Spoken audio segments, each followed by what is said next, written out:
السلام علیکم ورحمۃ اللہ.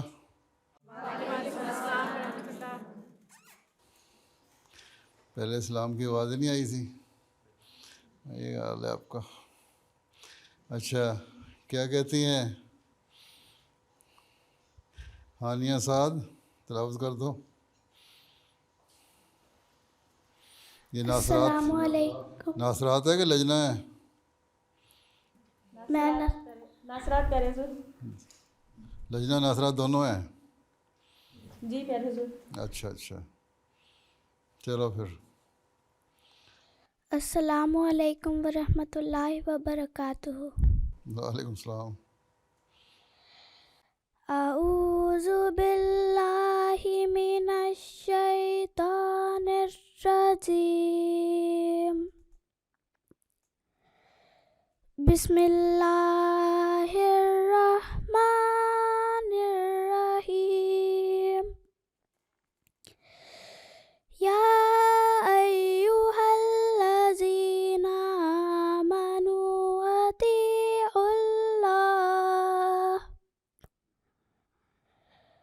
اطیعوا اللہ واطیعوا الرسول واولی الامر منکم فإن تنازعتم فی شیء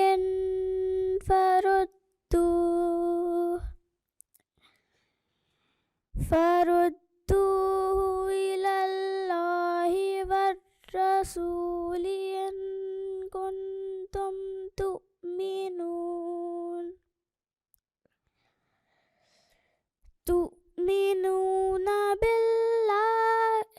باللہ والیوم الآخر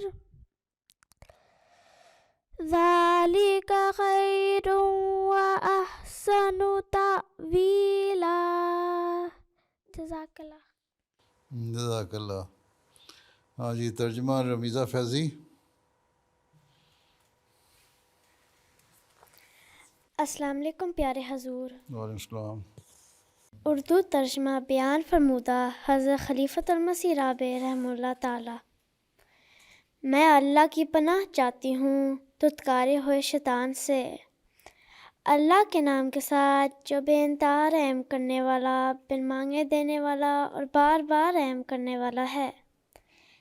اے وہ لوگو جو ایمان لائے ہو، اللہ کی اطاعت کرو اور رسول کی اطاعت کرو اور اپنے حکام کی بھی. اور اگر تم کسی معاملے میں اختلاف کرو تو ایسے معاملے اللہ اور رسول کی طرف لوٹا دیا کرو. اگر تم اللہ پر اور یوم آخر پر ایمان لانے والے ہو، یہ بہت بہتر ہے اور انجام کے لحاظ سے بہت اچھا ہے. جزاک اللہ. جزاک اللہ. ہاں جی لیزا ملک صاحب حدیث صاحبہ. السلام علیکم ورحمۃ اللہ وبرکاتہ پیارے حضور. وعلیکم السلام.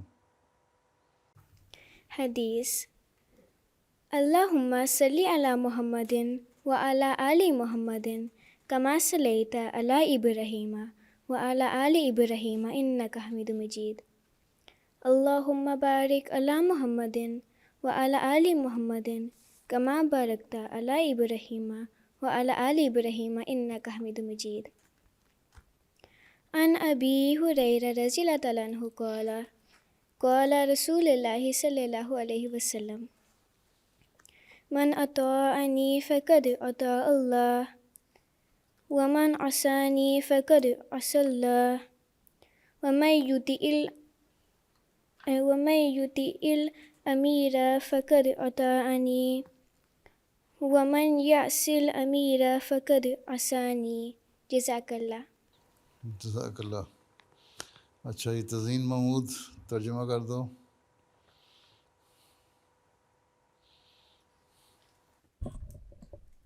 السلام علیکم پیارے حضور. وعلیکم السلام. اردو ترجمہ. حضرت ابو ہریرہ رضی اللہ تعالیٰ عنہ بیان کرتے ہیں کہ حضرت صلی اللہ علیہ وسلم نے فرمایا، جس نے میری اطاعت کی اس نے اللہ کی اطاعت کی، جس نے میری نافرمانی کی اس نے اللہ کی نافرمانی کی، جس نے حاکم وقت کی اطاعت کی اس نے میری اطاعت کی، جو حاکم وقت کا نافرمان ہے وہ میرا نافرمان ہے۔ اللہم صلی علی محمد وعلی آل محمد کما صلیت علی ابراہیم وعلی آل ابراہیم انک حمید مجید۔ اللہم بارک علی محمد وعلی آل محمد کما بارکت علی ابراہیم وعلی آل ابراہیم انک حمید مجید۔ جزاک اللہ۔ اچھا، انیزہ سیدہ اقتباس حضرت مسیح علیہ السلام۔ السلام علیکم ورحمۃ اللہ وبرکاتہ۔ پیارے حضور، اعوذ باللہ من الشیطان الرجیم، بسم اللہ الرحمن الرحیم۔ حضور، نبوت کے بعد قیام خلافت کے سلسلے میں حضرت مسیح موعود علیہ الصلاۃ والسلام کا ایک اقتباس پیش کرتی ہوں۔ رسالہ الوصیت میں حضرت اقدس مسیح موعود علیہ الصلاۃ والسلام جماعت میں سلسلہ خلافت کے اجراء و قیام کے بارے میں فرماتے ہیں، یہ خدا تعالیٰ کی سنت ہے، اور جب سے کہ اس نے انسان کو زمین میں پیدا کیا ہمیشہ اس سنت کو وہ ظاہر کرتا رہا ہے کہ وہ اپنے نبیوں اور رسولوں کی مدد کرتا ہے اور ان کو غلبہ دیتا ہے، جیسا کہ وہ فرماتا ہے کاتب اللہ لأغلبن انا ورسلی۔ اور غلبہ سے مراد یہ ہے کہ جیسا کہ رسولوں اور نبیوں کا یہ منشا ہوتا ہے کہ خدا کی حجت زمین پر پوری ہو جائے اور اس کا مقابلہ کوئی نہ کر سکے، اسی طرح خدا تعالیٰ قوی نشانوں کے ساتھ ان کی سچائی ظاہر کر دیتا ہے، اور جس راست بازی کو وہ دنیا میں پھیلانا چاہتے ہیں اس کی تہم ریزی انہی کے ہاتھ سے کر دیتا ہے، لیکن اس کی پوری تکمیل ان کے ہاتھ سے نہیں کرتا، بلکہ ایسے وقت میں ان کو وفات دے کر جو بظاہر ایک ناکامی کا خوف اپنے ساتھ رکھتا ہے، مخالفوں کو ہنسی اور ٹھٹھے اور طعن اور تشنیع کا موقع دے دیتا ہے، اور جب وہ ہنسی ٹھٹھا کر چکتے ہیں تو پھر ایک دوسرا ہاتھ اپنی قدرت کا دکھاتا ہے اور ایسے اسباب پیدا کر دیتا ہے جن کے ذریعے سے وہ مقاصد جو کسی قدر ناتمام رہ گئے تھے اپنے کمال کو پہنچتے ہیں۔ غرض دو قسم کی قدرت ظاہر کرتا ہے، اول خود نبیوں کے ہاتھ سے اپنی قدرت کا ہاتھ دکھاتا ہے، دوسرے ایسے وقت میں جب نبی کی وفات کے بعد مشکلات کا سامنا پیدا ہو جاتا ہے اور دشمن زور میں آ جاتے ہیں اور خیال کرتے ہیں کہ اب کام بگڑ گیا، اور یقین کر لیتے ہیں کہ اب یہ جماعت نابود ہو جائے گی، اور خود جماعت کے لوگ بھی تردد میں پڑ جاتے ہیں اور ان کی کمریں ٹوٹ جاتی ہیں، اور کئی بدقسمت مرتد ہونے کی راہیں اختیار کر لیتے ہیں، تب خدا تعالیٰ دوسری مرتبہ اپنی زبردست قدرت ظاہر کرتا ہے اور گرتی ہوئی جماعت کو سنبھال لیتا ہے۔ بس جو اخیر تک صبر کرتا ہے خدا تعالیٰ کے اس معجزہ کو دیکھتا ہے، جیسا کہ حضرت ابو بکر صدیق رضی اللہ تعالیٰ عنہ کے وقت میں ہوا، جبکہ حضرت صلی اللہ علیہ وآلہ وسلم کی موت ایک بے وقت موت سمجھی گئی اور بادیہ نشین نادان مرتد ہو گئے، اور صحابہ رضوان اللہ علیہم بیمار غم کے دیوانہ کی طرح ہو گئے۔ تب اللہ تعالیٰ نے حضرت ابو بکر صدیق رضی اللہ تعالیٰ عنہ کو دوبارہ کھڑا کر کے اپنی قدرت کا نمونہ دکھایا اور اسلام کو نابود ہوتے ہوتے تھام لیا، اور اس وعدہ کو پورا کیا جو فرمایا تھا وَلَيُمَكِّنَنَّ لَهُمْ دِينَهُمُ الَّذِي ارْتَضَىٰ لَهُمْ وَلَيُبَدِّلَنَّهُمْ مِن بَعْدِ خَوْفِهِمْ أَمْنًا، یعنی خوف کے بعد پھر ہم ان کے پیر جما دیں گے۔ ایسا ہی حضرت موسیٰ علیہ السلام کے وقت میں ہوا، جبکہ حضرت موسیٰ مصر اور کنعان کی راہ میں پہلے اس سے جو بنی اسرائیل کو وعدہ کے موافق منزل مقصود تک پہنچاویں فوت ہو گئے، اور بنی اسرائیل میں اس بے وقت موت کے صدمہ سے اور حضرت موسیٰ کی ناگہانی جدائی سے 40 دن روتے رہے۔ ایسا ہی حضرت عیسیٰ علیہ السلام کے ساتھ معاملہ ہوا، اور صلیب کے واقعہ کے وقت تمام حواری تتر بتر ہو گئے اور ایک ان میں سے مرتد بھی ہو گیا۔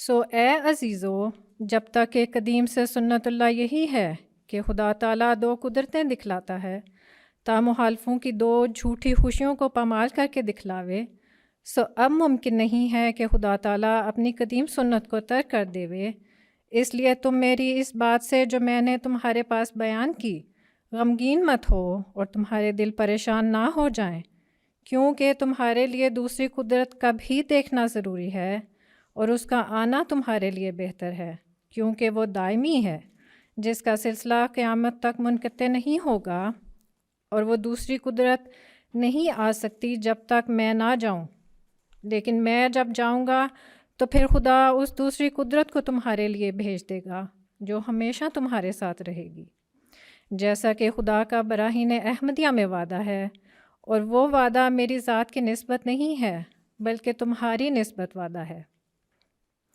خدا تعالیٰ سے دعا ہے کہ وہ ہمیں ہمارے آقا و مولا حضرت اقدس مسیح موعود علیہ السلام کی تعلیمات مبارکہ کے عین مطابق ہماری آخری سانسوں تک خلافت حقہ کے ساتھ اپنی تمام تر وفاؤں اور اخلاص کے ساتھ جڑے رہنے کی توفیق عطا فرمائے، آمین۔ وآخر دعوانا ان الحمد للہ رب العالمین۔ دعوانا آقا و مولا حضرت محمد مصطفیٰ صلی اللہ علیہ وسلم اور آپ کے غلام حضرت مسیح موعود علیہ الصلوۃ والسلام۔ جی حضرت۔ کیا کہتی ہے لجنا؟ السلام علیکم پیارے حضور۔ وعلیکم السلام۔ ہاں جی، کیا کہتی ہو؟ میرا نام ظفر مریم ہے، اور میرا یہ سوال ہے کہ ایک حدیث میں آتا ہے کہ اللہ میاں نے فرمایا ہے کہ اگر میں حضرت محمد صلی اللہ علیہ وآلہ وسلم کو نہ پیدا کرتا تو پھر میں اس دنیا کو نہ پیدا کرتا۔ اس کا کیا مطلب ہے اور یہ کیوں فرمایا ہے؟ جزاک اللہ۔ اس کا مطلب یہ ہے کہ اللہ تعالیٰ کو حضرت صلی اللہ علیہ وسلم بہت پیارے تھے، اور اللہ تعالیٰ نے آپ کو کامل انسان بنایا۔ اللہ نے کہا کہ کوئی بھی دنیا میں پرفیکٹ انسان نہیں سوائے ایک کے، جو حضرت محمد رسول اللہ صلی اللہ علیہ وسلم ہیں، اور انسان کے لحاظ سے بھی آپ کو کامل بنایا، آپ کی شریعت کے لحاظ سے بھی آپ کو کامل بنایا، اور دنیا کی ہدایت کے لیے بھی آپ کی ہدایت کو کر دیا۔ تو اللہ تعالیٰ اپنی قدرت کا نمونہ دکھانا چاہتا تھا کہ یہ میری قدرت ہے کہ اس کو میں کامل اور مکمل بنا دوں، اور مقصد پیدائش اللہ تعالیٰ کا کوئی مقصد جو ہے کسی بھی چیز کے بنانے کا بے فائدہ نہیں ہوتا، کسی چیز کو بنانا بے مقصد نہیں ہوتا۔ تو اللہ تعالیٰ نے مخلوق بنائی اور پھر انسان کو بنایا، اور ساری مخلوق کو اس کا تابع کر دیا۔ تو اس کا مطلب یہ ہے کہ اللہ تعالیٰ کو آن سے اتنا پیار تھا کہ اللہ تعالیٰ نے اپنے پیار کا اظہار کیا کہ میں نے دنیا ہی اس لیے بنائی ہے کہ حضرت صلی اللہ علیہ وسلم جیسا انسان دنیا میں پیدا کروں، اور پھر دنیا اس کو دیکھے، ان کی شریعت پہ عمل کرے، ان کے نقش قدم پہ چلے، ان کی سنت پہ عمل کرے، اور ایسا کامل اور مکمل انسان ہے جس کے پیچھے چل کے پھر تم اللہ تعالیٰ کا پیار حاصل کر سکتے ہو۔ اگر یہ نہیں تو پھر تمہارا اس دنیا میں آنا بھی بے فائدہ اور فضول ہے، پھر اس دنیا کا مقصد کوئی نہیں رہتا۔ تو اللہ تعالیٰ نے دوسری جگہ فرمایا کہ اللہ تعالیٰ نے انسان کو، جن و انس کو عبادت کے لیے پیدا کیا۔ جی۔ وما خلقت الجن والانس الا لیعبدون، انسان کو عبادت کے لیے پیدا کیا، جنوں کو عبادت کے لیے پیدا کیا، اور اس کے اعلیٰ ترین معیار جو ہیں وہ حضرت صلی اللہ علیہ وسلم نے قائم فرمائے اور آپ نے ہمیں بتائے۔ تو یہ جو مقصد ہے دنیا کی پیدائش کا، اس کو ہمیشہ سامنے رکھو، حضرت صلی اللہ علیہ وسلم کے اسوے پر چلو، ان کی شریعت پہ عمل کرو، اور دیکھو میں نے کیسا کامل انسان بنا کے تمہارے سامنے نمونے کے طور پر پیش کر دیا، تو تبھی تمہاری زندگی کامیاب ہے، نہیں تو تمہاری زندگی بے فائدہ ہے۔ اور یہ میں اس دنیا کو پیدا ہی نہیں کرتا اگر یہ میرا مقصد نہ ہوتا کہ انسان اپنے اعلیٰ معیار کو حاصل کرے۔ ٹھیک ہے؟ سمجھ آئی؟ کچھ آئی، کچھ نہیں آئی، جتنی آ گئی اتنی کافی ہے۔ آ گیا سمجھ۔ ٹھیک ہے، چلو جزاک پھر۔ اللہ۔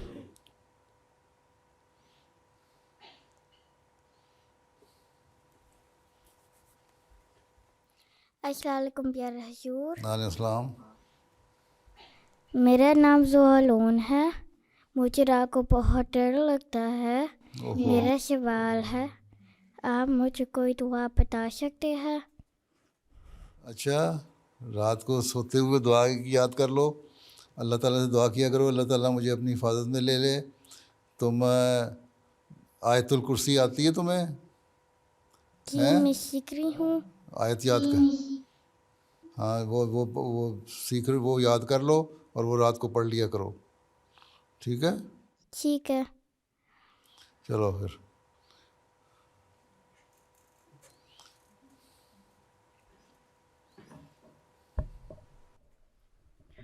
السلام علیکم ورحمۃ اللہ وبرکاتہ. پیارے حضور. وعلیکم السلام.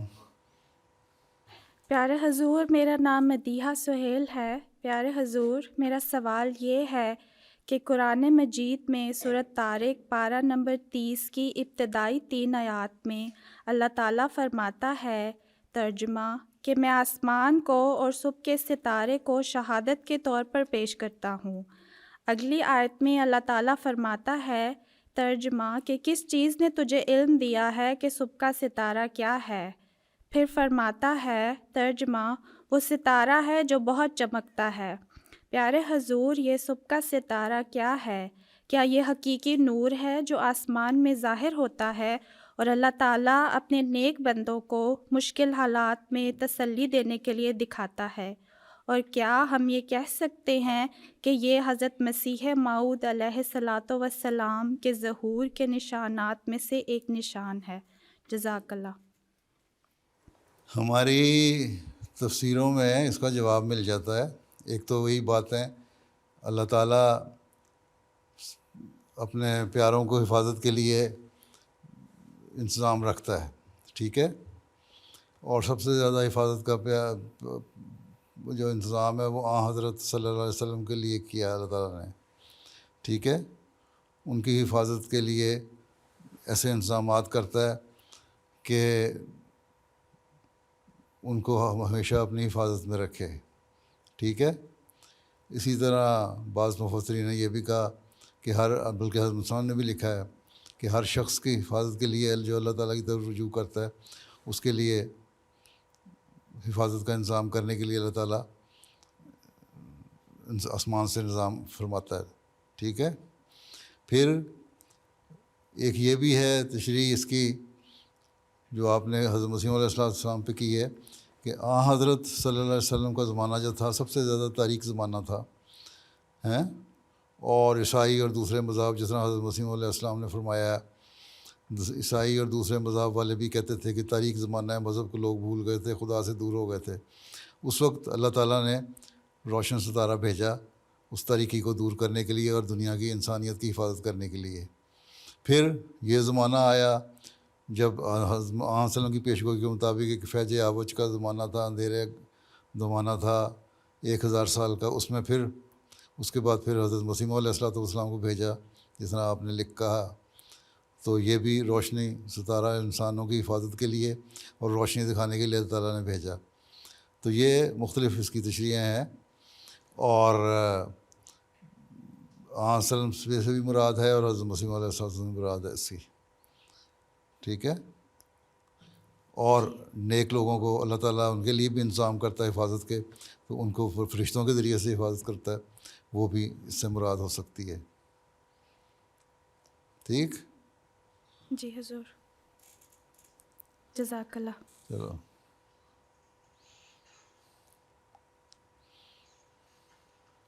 السلام علیکم ورحمۃ اللہ وبرکاتہ. وعلیکم السلام. پیارے حضور, میرا نام شمائلہ منیر احمد ہے.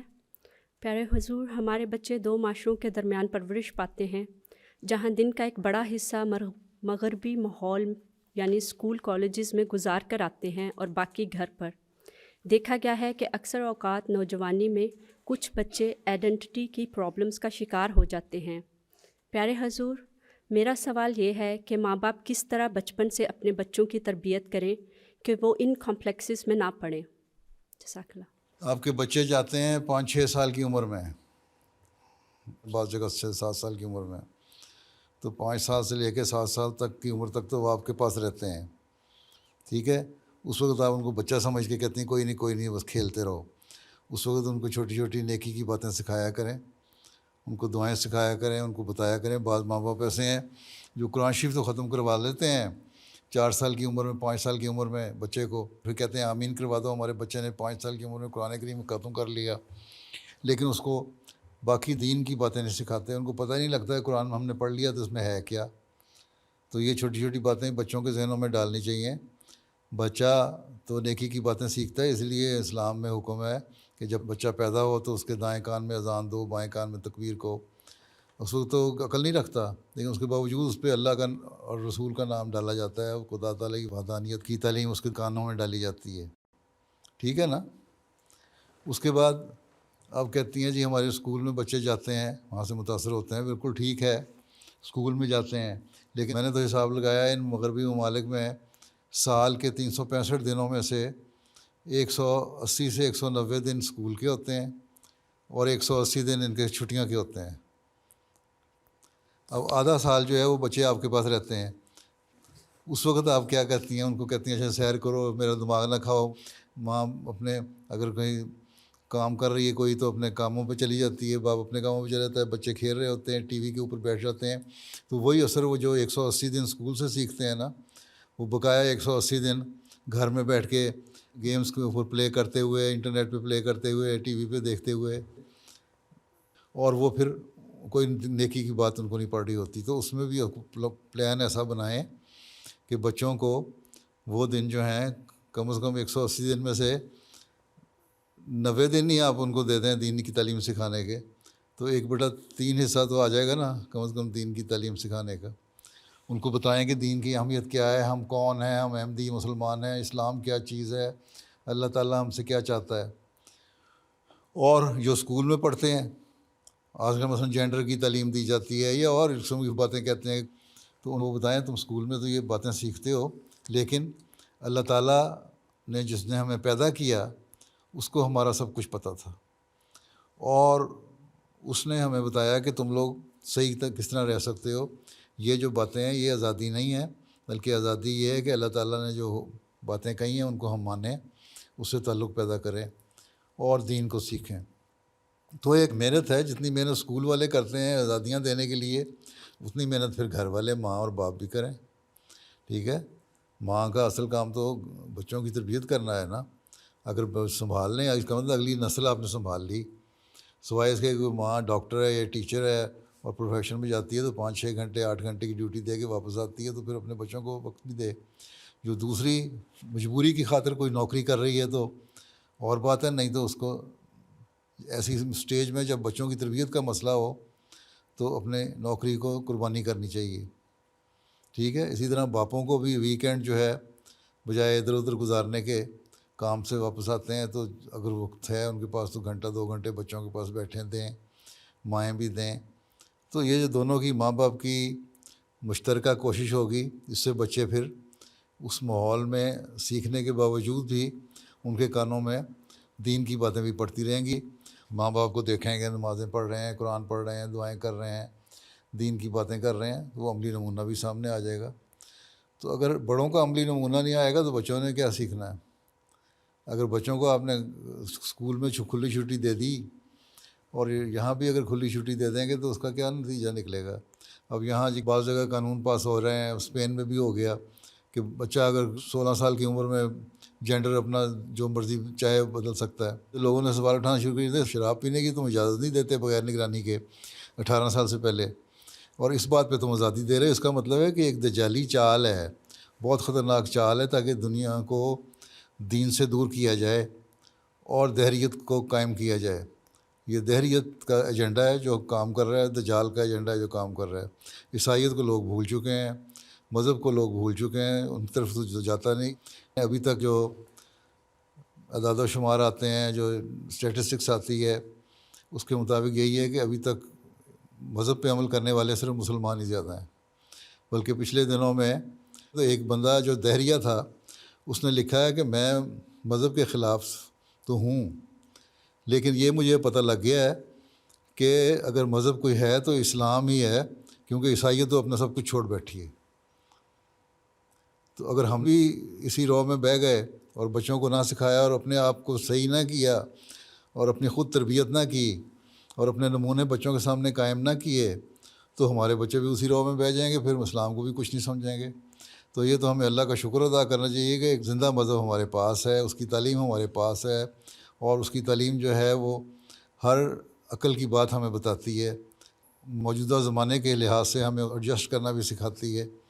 تو پھر بھی اگر ہم اس پہ عمل نہ کریں تو یہ ہماری بدقسمتی ہوگی اور ہم اپنے بچوں کو ضائع کرنے والے ہوں گے۔ اس لیے یہ ساری چیزیں ماں باپ دونوں کو مل بیٹھ کے سوچنی چاہیے اور پلان کرنا چاہیے۔ اور میں وقتاً فوقتاً اس پہ بتاتا بھی رہتا ہوں مختلف وقتوں میں، اس کو سنا کریں، دیکھا کریں۔ پہلے خلفاء نے بتائی ہیں باتیں، ان کو بھی دیکھیں اور سنیں۔ تو یہ چیزیں جو غور سے سیکھنے والی ہوتی ہیں، ہر خطبے کو اگر غور سے سنیں اس میں سبق ہوتی ہیں باتیں۔ MTA کے بعد پروگرام آتے ہیں، اس میں بعض باتیں سبق آموز ہوتی ہیں۔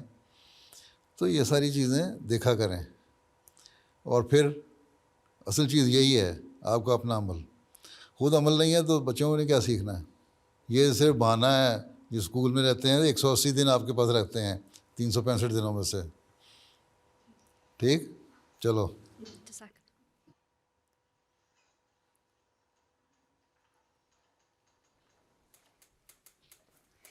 السلام علیکم ورحمۃ اللہ وبرکاتہ۔ پیارے حضور، وعلیکم السلام۔ میرا نام ملیحہ بشارت ہے۔ پیارے حضور، آپ نے فرمایا تھا کہ میرے لیے اور میرے سلطان نصیر کے لیے دعا کریں۔ میں بحیثیت وقف نو آپ کی سلطان نصیر کیسے بن سکتی ہوں؟ جزاک اللہ۔ میرے سلطان نصیر سے مراد یہ تھی میرے سلطان نصیر بننے کے لیے دعا کریں، اس کا مطلب مددگار بنیں۔ حضرت مسیح علیہ السلام کا جو مشن ہے دنیا میں، اللہ تعالیٰ کی وحدانیت کو قائم کرنا، اللہ تعالیٰ کے ایک ثابت کرنا، اور اللہ تعالیٰ کے پیغام کو دنیا میں پہنچانا، اور اسلام کے پیغام کو دنیا میں پہنچانا، اور حضرت صلی اللہ علیہ وسلم کے مقام کو دنیا کو بتانا کہ آپ آخری نبی ہیں اور آخری شریعت ہے آپ کی، ہیں قرآن کریم آخری کتاب ہے۔ اور اسی مشن کو پورا کرنے کے لیے اس زمانے میں اللہ تعالیٰ نے حضرت مسیح موعود کو بھیجا، اور اسی مشن کو پورا کرنے کے لیے حضرت مسیح علیہ السلام کے آگے خلافت کا سلسلہ جاری ہوا، ٹھیک ہے؟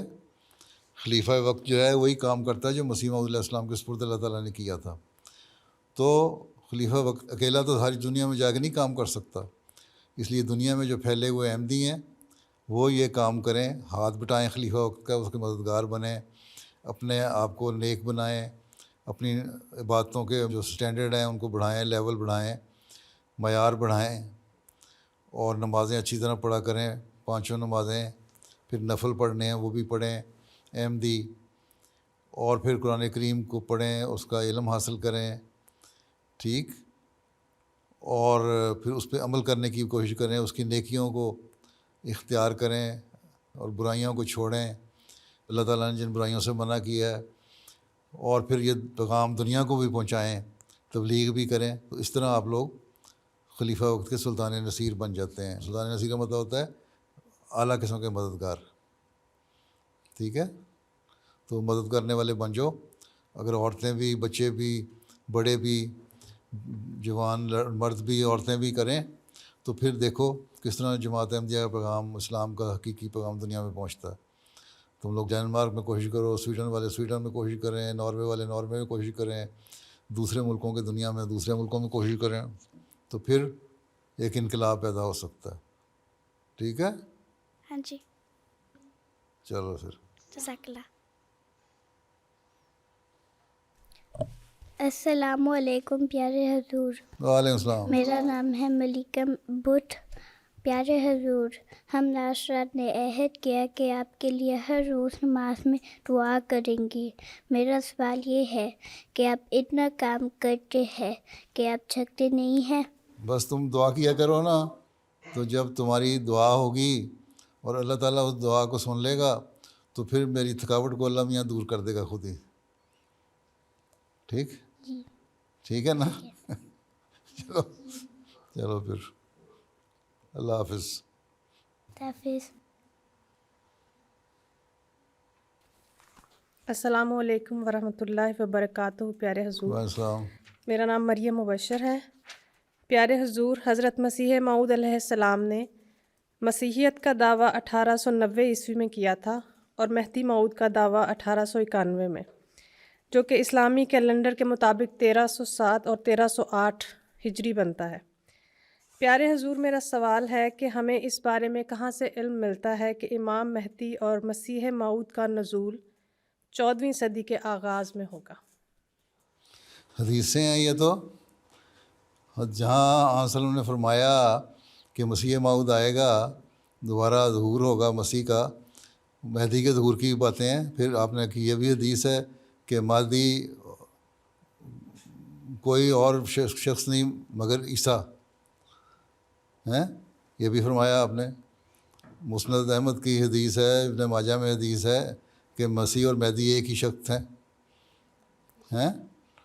تو جب آن صلی اللہ نے فرمایا اور وہ جو آنے والا مسیح ہے وہ نبی اللہ بھی ہوگا، ہیں، تو یہ چیزیں تو حدیثوں میں ملتی ہیں، آپ مطالعہ کریں تو ہم کو مل جائیں گی، ٹھیک ہے۔ حدیقۃ الصالحین آپ کے پاس کتاب ہے؟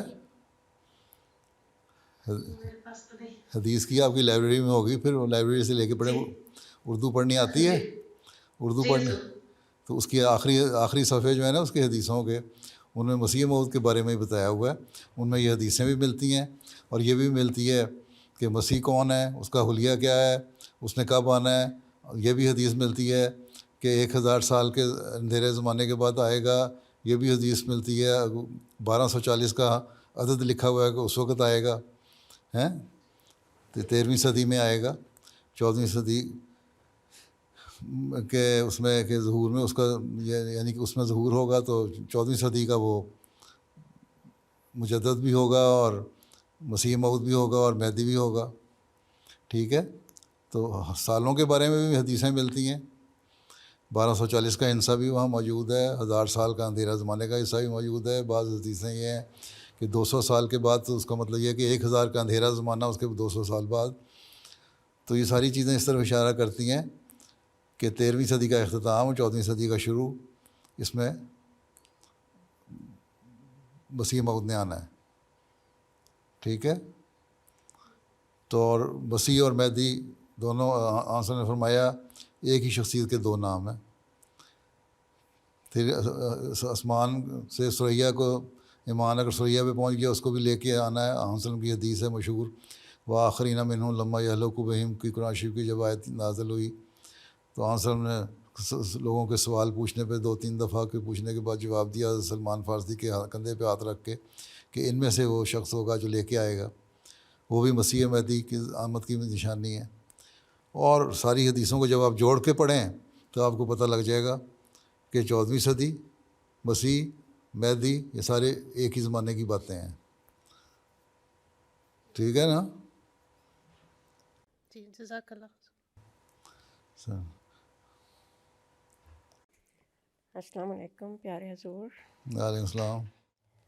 پیارے حضور، آپ اپنے خطبات اور خطابات میں جماعت کو نصیحت فرماتے ہیں اور ہماری کمزوریوں کی طرف توجہ دلاتے ہیں، اور یا اگر کبھی ہم اپنے اجلاسات میں بعض روحانی کمزوری یا برائی کا ذکر کرتے ہوئے نصیحت کرتی ہیں تو اکثر لوگ تو سمجھتے ہیں کہ یہ نصیحت ہے، کوئی فیصلہ نہیں، اور ہر بات پر عمل کرنا ضروری نہیں، اور بعض ایسے بھی ہوتے ہیں جو کہہ دیتے ہیں کہ ہمیں ٹارگٹ کیا جاتا ہے۔ اگر ایسے لوگوں کو علیحدگی میں بٹھا کر نصیحت کریں تب بھی انہیں اچھا نہیں لگتا۔ اس بارے میں پیارے آقا ہماری رہنمائی فرمائیں، جزاکم اللہ۔ بات یہ ہے کہ جو تقریر کرنے والا ہے اگر جنرل نصیحت کر رہا ہے، خطبہ دینے والا جنرل نصیحت کر رہا ہے، تو یہ تو ایک عمومی نصیحت ہے اللہ اور اس کے رسول کے جو حکم ہے اس کے مطابق۔ اب چور کی داڑھی میں تنکا محاورہ ہے، اب ایک شخص میں اگر یہ کمزوریاں پائی جاتی ہیں تو وہ کہتے ہیں نہیں مجھے ہی تم نے ٹارگٹ کیا ہے کیونکہ میرے اندر یہ کمزوریاں پائی جاتی ہیں، تو یہ تو اس کی کم ظرفی ہے یا بیوقوفی ہے جو ایسی باتیں کر رہا ہے۔ حالانکہ نصیحت مجموعی طور پہ کی جا رہی ہے، اور اگر اس میں ہیں کمزوریاں تو اس سے تو سبق سیکھنا چاہیے، اس کو اللہ کا شکر ادا کرنا چاہیے اور اس بندے کا شکر ادا کرنا چاہیے کہ اس نے مجھے اس طرح توجہ دلائی تاکہ میں صحیح احمدی مسلمان بن جاؤں۔ کئی لوگ مجھے خط لکھتے ہیں کہ آپ خطبات جب دے رہے ہوتے ہیں بہت ساری باتیں ایسی ہوتی ہیں، بعض دفعہ تاریخی باتوں میں ہی بعض باتیں ایسی آ جاتی ہیں، لگتا ہے کہ آپ ہمارے متعلق بات کر رہے ہیں اور ہماری اصلاح کی کوشش کر رہے ہیں، اور اپنے آپ کو ہم جائزہ لیتے ہیں اور پھر شرم آتی ہے، اپنی اصلاح کی کوشش ہم کرتے ہیں. تو ایسے بھی ہیں جو سبق لینے کی کوشش کرتے ہیں، لیکن جو ڈھیٹ لوگ ہیں اثر جن پہ ہونا کسی بات کا اور دوسروں پہ الزام انہوں نے دیتے رہنا، ان پہ جو مرضی آپ کہہ لیں ان پہ اثر ہی نہیں ہوگا. ان کے لیے پھر دعائی کر سکتے ہیں کہ اللہ تعالیٰ ان کو عقل اور سمجھ دے اور ان کو یہ سمجھنے کی توفیق دے کہ وہ حقیقی احمدی بن جائیں. اگر تقویٰ سے کام لیتے ہوئے نصیحت کرنے والا، تقریر کرنے والا، یا اگر مرد کوئی ہے یا امام ہے یا مربی ہے، خطبہ دینے والا خطبے میں باتیں کر رہا ہے، تو وہ پہلے تو دعا کر کے جائے کہ اللہ تعالیٰ میری زبان میں تاثیر رکھ دے کہ میں جو بھی کہوں اس پہ لوگوں کو عمل کرنے کی توفیق ملے اور اس کو غور سے سن سکیں اور اس کا دل پہ اثر ہو. اور پھر بعد میں بھی دعا کرے کہ اللہ تعالیٰ ان کے دلوں پر ان باتوں کا اثر ڈالے اور ہم ایک نیک جماعت بن جائیں، وہ جماعت بن جائیں جو حضرت مسیح علیہ السلام ہمیں بنانا چاہتے تھے. اب حضرت مسیح علیہ السلام نے بے شمار جگہ پہ لکھا ہے، بعض اس زمانے میں بھی باتیں ہو جاتی تھیں، آپ نے بڑی ناراضگی کا اظہار فرمایا. تو یہ کہنا یہ نصیحت ہے. اب نماز قرآن شریف کا حکم ہے. اب لوگ کہتے ہیں کہ جی یہ تو نصیحت کی تھی، یہ ضروری تو نہیں کہ ہم نماز پڑھیں. اللہ تعالیٰ تو کہتا ہے میں نے پیدا ہی انسان کو عبادت کے لیے کیا ہے. اب عبادت کی طرف توجہ دلاؤ تو کہہ دیتے ہیں کہ یہ تو ہمارا اپنا ذاتی معاملہ ہے.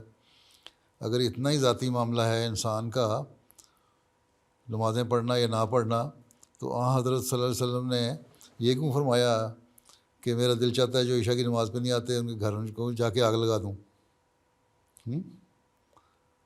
یہ کوئی مقصد ہے نا؟ نہیں تو آپ تو رحمت للعالمین ہیں، آپ تو نہیں کہہ سکتے ہیں، آپ تو ہر ایک کے لیے رحمت و شفقت ہے کہ جو نمازیں نہیں پڑھتا اس کو سزا دوں. تو یہ چیزیں بتاتی ہیں کہ انسان کو نصیحت کرنا ضروری ہے، اور جن کو نصیحت کی جاتی ہے ان کو بھی ذاتیات پہ نہیں آ جانا چاہیے، بلکہ ان پہ غور کرنا چاہیے، اس کو سمجھنا چاہیے. اور اگر کسی سے اچھے تعلقات ہیں یا پھر اچھے تعلقات بنانے چاہیے عہدیداروں کو بھی، لجنہ کے عہدیداروں کو بھی اور مرد عہدیداروں کو بھی، پھر ان سے ذاتی تعلق پیدا کریں، پھر ان کے گھروں میں جا کے ان کو سمجھائیں کہ ہمارا مقصد کیا ہے. ہم نے حضرت مسیح علیہ السلام کی بیعت کی ہے اس زمانے میں اس لیے کہ اسلام کی حقیقی تعلیم کو اپنے اوپر بھی لاگو کریں اور دنیا میں بھی رائج کریں. اس کے لیے یہی ہے کہ جو کوشش ہے وہ تو ہم نے کرنی ہے. کسی پہ اچھا اثر پڑتا ہے یا نہیں پڑتا ہے اس کی اگر نیت نیک ہے، اللہ تعالیٰ سے دعا بھی مانگیں کہ اللہ میری نیت تو نیک ہے. اگر کسی کے دل میں کوئی غلط قسم کا خیال آتا ہے اس نصیحت کو سن کے، تو اللہ تعالیٰ مجھے بھی معاف فرمائے، اس کو بھی معاف فرمائے اور اس کو عمل کرنے کی توفیق دے اور مجھے بھی عمل کرنے کی توفیق دے ان باتوں پہ. تو یہی ہم کر سکتے ہیں. باقی چھوٹے موٹے شکوے تو بعضوں کو ہوتے ہی ہیں، اس لیے ڈرنے کی ضرورت نہیں ہے. جنہوں نے عہدیدار جو ہیں لجنہ کی، وہ بھی اپنے نیک نیتی سے نصیحت کریں، کام کریں، اور مرد بھی نیک نیتی سے نصیحت کریں اور کام کریں.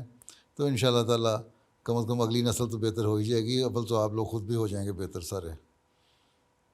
ٹھیک ہے، اللہ کرے کہ ہو جائیں، اور میرا خیال ہے کافی حد تک ہو بھی گئے ہیں. چلو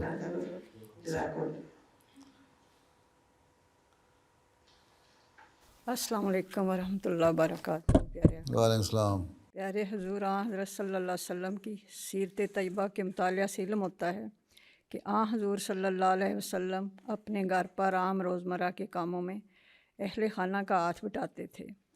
پیارے حضور آج کل کے ماحول میں بعض اوقات حالات اور مجبوری کے باعث بعض عورتوں کو بھی نوکری کرنی پڑتی ہے اور وہ گھریلو ذمہ داریاں ادا کر رہی ہوتی ہیں.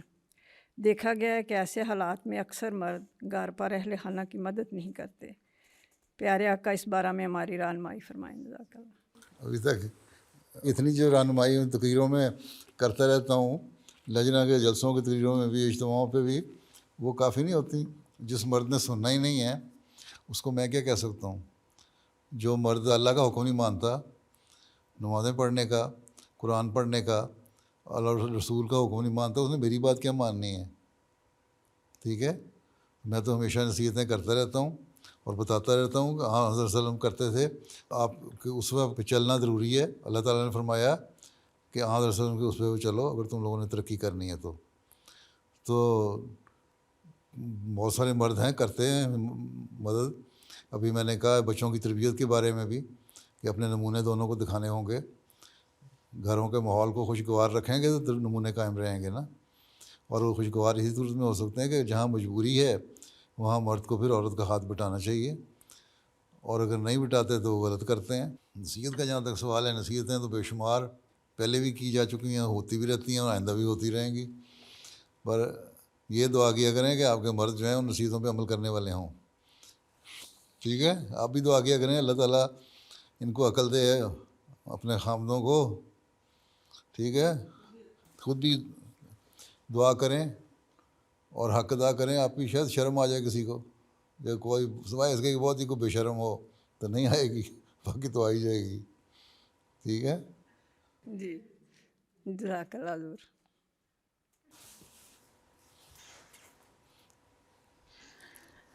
السلام علیکم ورحمۃ اللہ وبرکاتہ. پیارے حضور، السلام. پیارے حضور، میرا سوال ہے کہ جو ہم کس طرح لجنہ مائلہ ڈنمارک کو 5 وقتہ نمازوں اور روزانہ تلاوت قرآن پاک اور خدمت دین و خدمت خلق کی طرف توجہ دلائیں کہ کامیابی کی شرح 100% ہو جائے. پیارے آقا ہماری رہنمائی فرمائے اور دعا کی بھی آجزانہ درخواست ہے. بات یہ ہے کہ 100% ہو جائے, اس کے بعد آپ بیٹھ جائیں گے آرام سے, پھر اس کو مینٹین کرنا پڑے گا نا. جی انشاءاللہ. ٹھیک ہے, پھر اس کے لیے بھی کوشش کرنی پڑے گی. یہ تو انسان کا اتار چڑھاؤ آتا رہتا ہے.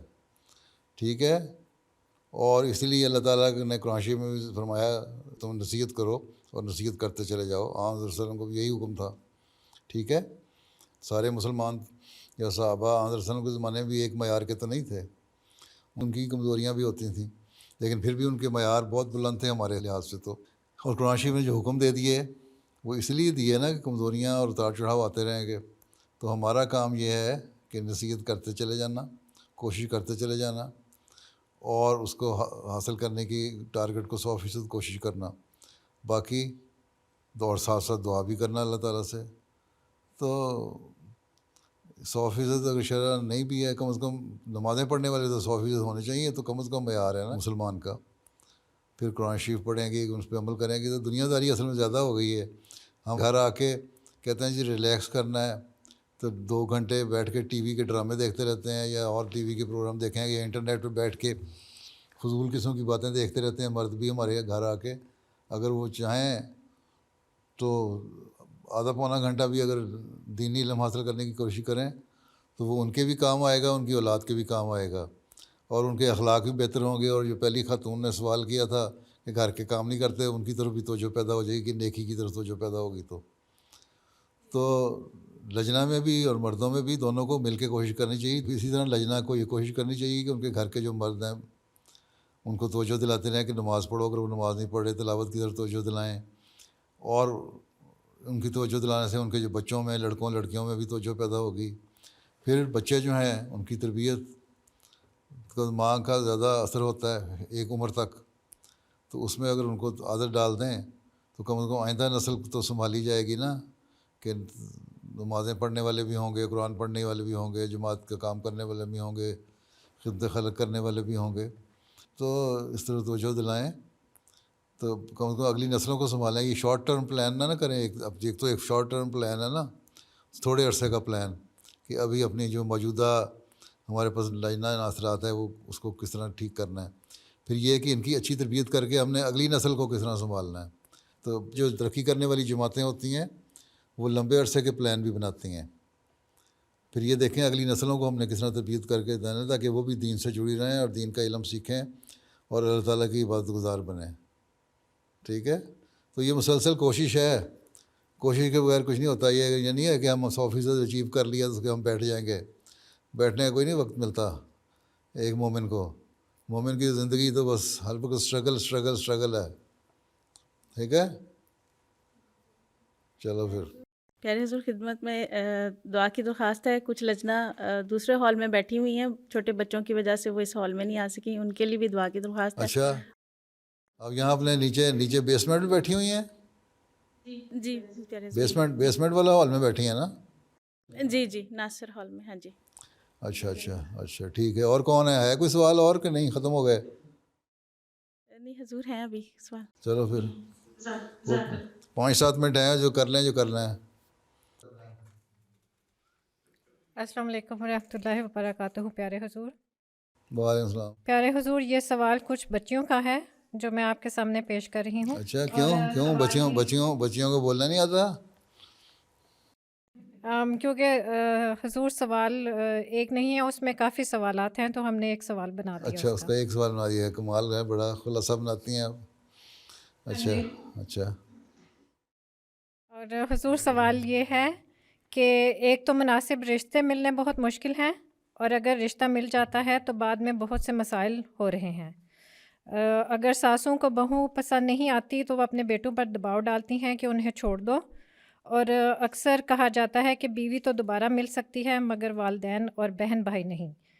پیارے حضور، آپ رہنمائی فرمائیں کہ عائلی زندگی میں سسرال کا کیا کردار ہونا چاہیے، بہوؤں کے فرائض کس حد تک ہیں، اور بہوؤں پر سسرال کی خدمت فرض ہے. اچھا، اتنی جگہ میں جو کہہ چکا ہوں باتیں ہیں، اس پہ تو آپ عمل نہیں کرتے، تو آج میری بات چند ایک لجنہ سن لے گی، اس پہ کون سا عمل ہو جائے گا؟ ابھی پچھلے جمعے ہی میں نے کسی نے کہا تھا، تو میں نے کہا تھا لڑکا لڑکی کو جب وہ بیاہ دیتے ہیں اپنے، تو پھر ماں باپ کو دخل اندازی نہیں کرنی چاہیے، ان کو عقل کرنی چاہیے. اللہ تعالیٰ نے یہ تو کہا ہے کہ ماں باپ کی عزت کرو، خدمت کرو، ان کو اف نہ کہو، لیکن یہ نہیں کہا کہ ماں باپ بہوؤں پہ ظلم کرتے رہیں، اور پھر بھی جو خامد ہے وہ بھی الٹا اپنی بیوی پہ ظلم کر دے، بجائے اس کے کہ ماں باپ کو سمجھانے کے. اس کا پھر طریقہ یہ ہے کہ جو رشتہ کرنا ہے تو دعا کر کے اللہ تعالیٰ سے رشتہ کرنا چاہیے. ماں باپ کو بھی کہو کہ آپ دعا کر لیں، لڑکا بھی دعا کر لے، لڑکی بھی دعا کر لے، اور کہتے ہیں کہ اگر رشتہ قائم ہو جاتا ہے تو پھر یہ نہیں ہے کہ کل کو مجھے دخل اندازیاں کر کے رشتہ توڑنے اور چھوڑنے پہ مجبور کریں. تو ایک تو پہلی چیز دعا ہے، اور اس کے لیے استخارہ بھی کرنا چاہیے، اللہ تعالیٰ سے خیر مانگنی چاہیے کہ جو رشتہ ہے وہ اچھا ہو اور خیر والا رشتہ ہو. ٹھیک ہے، صرف محبت اور عشق کا رشتہ نہیں ہونا چاہیے، بلکہ اللہ تعالیٰ کی رضا کو حاصل کرنے والا رشتہ بھی ہونا چاہیے. ٹھیک ہے، یہی آن رسول صلی اللہ علیہ وسلم نے فرمایا کہ تم کسی کا حسن دیکھ کے، اس کی دولت دیکھ کے، اس کا خاندان دیکھ کے رشتہ نہ کرو صرف، بلکہ دین دیکھ کے رشتہ کرو. تو عورتوں اور مردوں کو، لڑکوں اور لڑکیوں کو یہ احساس اگر دلا دیں ماں باپ تربیت کے کر کے کہ دین کو دیکھ کے رشتہ کرنا ہے، تو ماں باپ کی اپنی بھی اصلاح ہو جائے گی، اور لڑکے لڑکی جو رشتہ کر رہے ہیں ان کی بھی اصلاح ہو جائے گی، اور وہ اپنے دین کو مقدم کرنے والے ہوں گے. کھڑے ہو کے عہد دہرا دینا ہم دین کو دنیا پہ مقدم رکھیں گے، تو یہ سے کوئی فائدہ کوئی نہیں. اصل تو چیز دے اپنے عمل سے ثابت کرنا ہوگا کہ آپ نے دین کو دنیا پہ مقدم کیا ہے کہ نہیں. اور اس کے لیے شادی شدہ لوگوں کے لیے بھی ایک اس میں ہدایت یہ ہے کہ وہ دیندار لڑکی تلاش کریں، اور لڑکی دیندار لڑکے کو تلاش کرے، بجائے ایک دنیاوی باتیں دیکھنے کے. ٹھیک ہے، پھر ماں باپ کو بھی جہالت نہیں دکھانی چاہیے، ان کو بھی برداشت کرنا چاہیے. بہو کو بھی آ کے بلا وجہ ضدی نہیں ہونا چاہیے، اور چھوٹی چھوٹی باتوں پہ ساسوں سے لڑائی یا نندوں سے لڑائی نہیں کرنی چاہیے.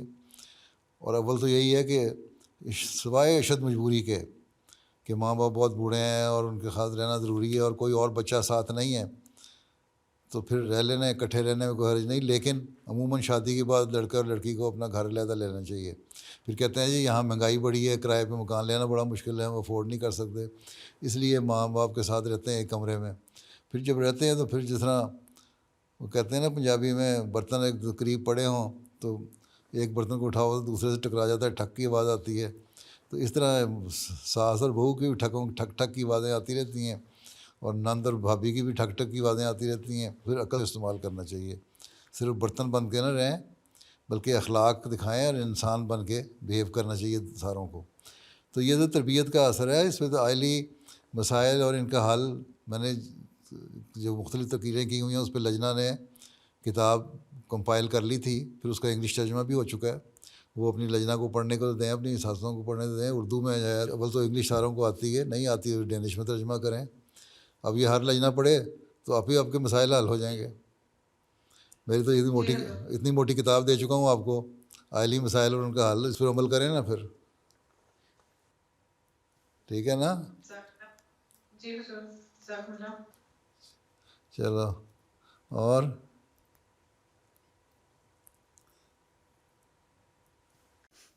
السلام علیکم ورحمۃ اللہ وبرکاتہ۔ وعلیکم السلام ورحمۃ اللہ۔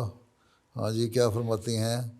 پیارے حضور، میرا سوال ہے کہ لجنہ اپنی مینٹل اور فزیکل ہیلتھ کی بہتری کے لیے کیا کر سکتی ہیں اور اپنے گھر والوں کو کس طرح موٹیویٹ کر سکتی ہیں؟ جزاک اللہ۔ کس طرح کر سکتی ہیں؟ آپ نے کس طرح کیا ہے؟ جی حضور، کوشش کرتی ہوں، لیکن حضور اس کے بارے میں رہنمائی فرمائیں۔ صبح اٹھا کریں ہیں، اگر ہمت ہے، آج کل تو لمبے دن ہوتے ہیں، لمبی راتیں ہوتی ہیں، اس لیے نفل بھی پڑھے جا سکتے ہیں، نفل پڑھیں، پھر تھوڑی ایکسرسائز کریں ہیں فریش ہوا میں، اور پھر نماز فجر کی پڑھیں، قرآن شریف پڑھیں، ٹھیک ہے؟ اس سے علم بھی بڑھے گا اور آپ کی فزیکل ہیلتھ بھی بہتر ہو جائے گی۔ اور پھر اگر جن کو جو جا سکتی ہیں باہر سیر کرنے، ان کو سیر پہ بھی جانا چاہیے، تھوڑی سی واک کرنی چاہیے کھلی ہوا میں، اور اگر کہیں عورتوں کے جم ہے تو جم میں بھی جا کے تھوڑی سی ایکسرسائز کرنی چاہیے۔ اسی طرح یا لجنہ کا اپنا انتظام ہونا چاہیے مسجد میں، کہ تاکہ چھوٹی موٹی گیم کھیلنے کو پروگرام ہونے چاہیے، تاکہ تفریح پروگرام بھی ہو جائیں لجنہ ناصرات کے، تو تفریح بھی ہو جائے گی، تو مینٹل ہیلتھ کے لیے بھی مددگار ہو جائے گی۔ باقی اللہ تعالیٰ سے تعلق قائم کریں، اللہ تعالیٰ کے حکموں پر چلیں، تو اس سے روحانی طور پہ بھی ترقی ہوگی۔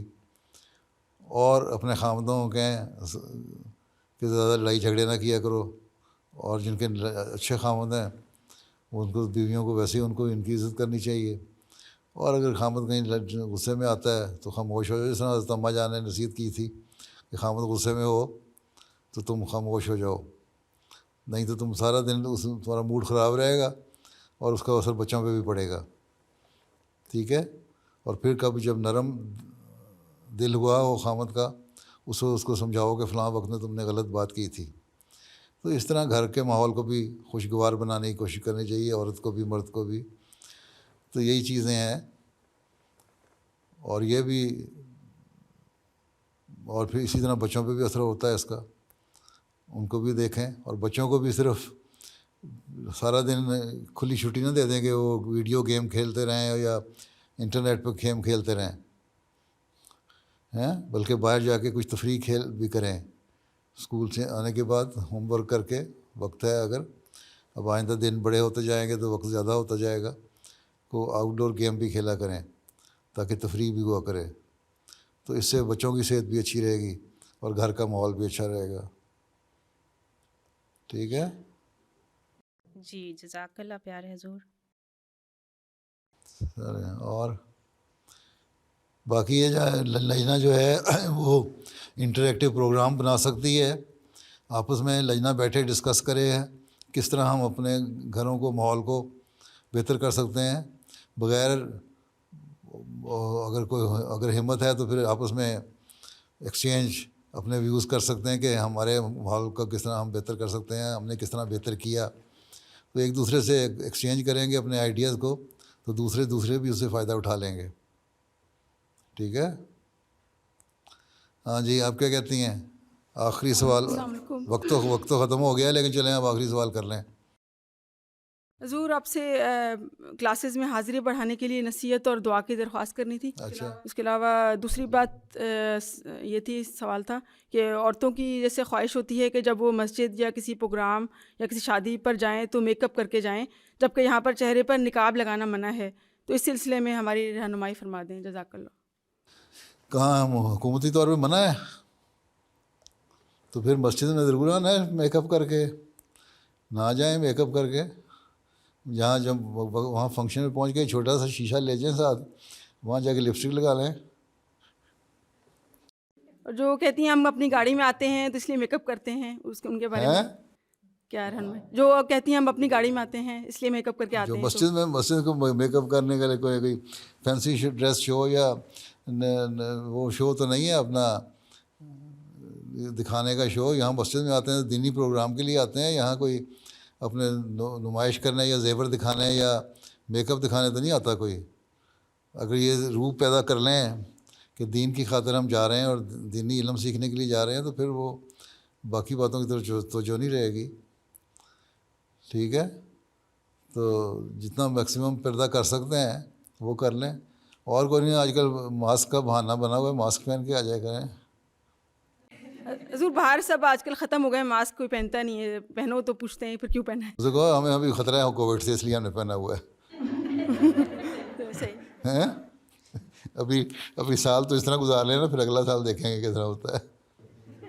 ٹھیک ہے, چلو پھر, اللہ حافظ ہو. السلام علیکم ورحمۃ اللہ.